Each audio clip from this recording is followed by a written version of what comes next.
All right, let's get to Mbappe. What did you think of his performance? Rated on a scale of 1 to 10, like if we were doing player ratings in the newspaper, what would you say? I have to give him an 8. An 8? Yeah, let me tell you why. Okay, interesting. Where did both goals come from? His involvement. Certainly the second one is his play. Well, I mean, the it's a first one is deflection. his play. The first one is the exact same copy as the second one, but it's him trying to make something almost out of nothing.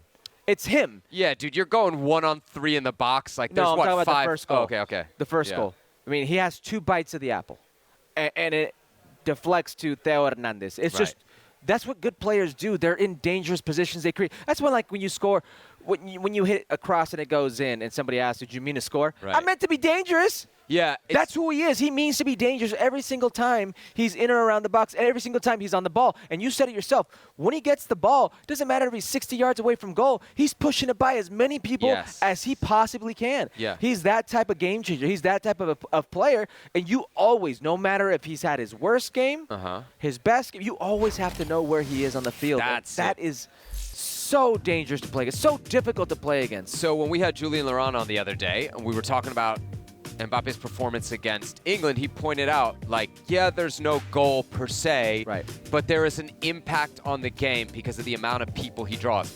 To go back to your point on the first goal, there's like 8 Moroccan players like trying to deal with him, and the finish from Theo Hernandez, it's a tight angle, but he's wide open, and probably that doesn't happen if they're not so focused on Mbappe. And then we saw, I think, with Messi the other night, there are some players who are so great that they beat you not just on their greatness, but on their willingness to try stuff, right?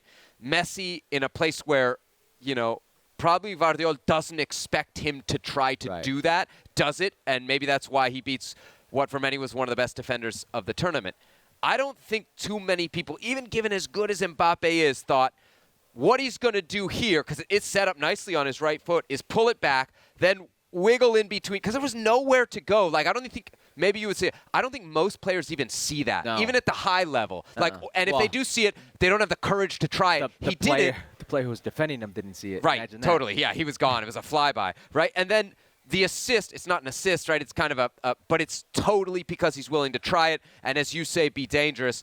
It's a tap in for Colomwani at the far post, an easy finish, but 43 seconds into the game. What would we say, like medio gol de Mbappe, no? Medio gol. Yeah, absolutely. So if you're asking me what I'd give him 1 to 10, it's an 8. 5 goals, Kylian Mbappe.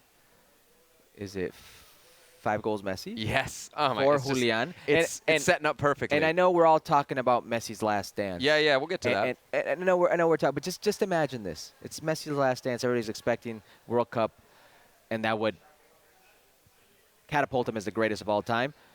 In the midst of this, it's Kylian Mbappe right now, at this age, looking for his second. I mean, we're Pele level, right? I mean, because you're talking about what could possibly be the GOAT, the all-time greatest, and we're seeing him on his way out. We could be seeing the all-time greatest right now. Yes, yeah. The beginning of the next conversation. The beginning of the next conversation, and he's already going to have 2. Yeah. Let that blow your mind. Real quick, just to finish up on Mbappe, we didn't really get the Mbappe-Hakimi matchup that we had kind of hoped for. It didn't really kind of come to fruition because of the setup. We did get, for me, the tackle of the tournament, and something that felt like it was straight out of, like, 1980.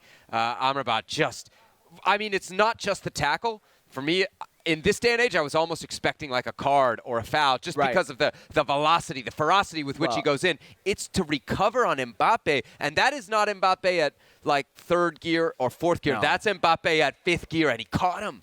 5th gear, catches him. The violence in which he comes into that tackle, how clean it was, and his position.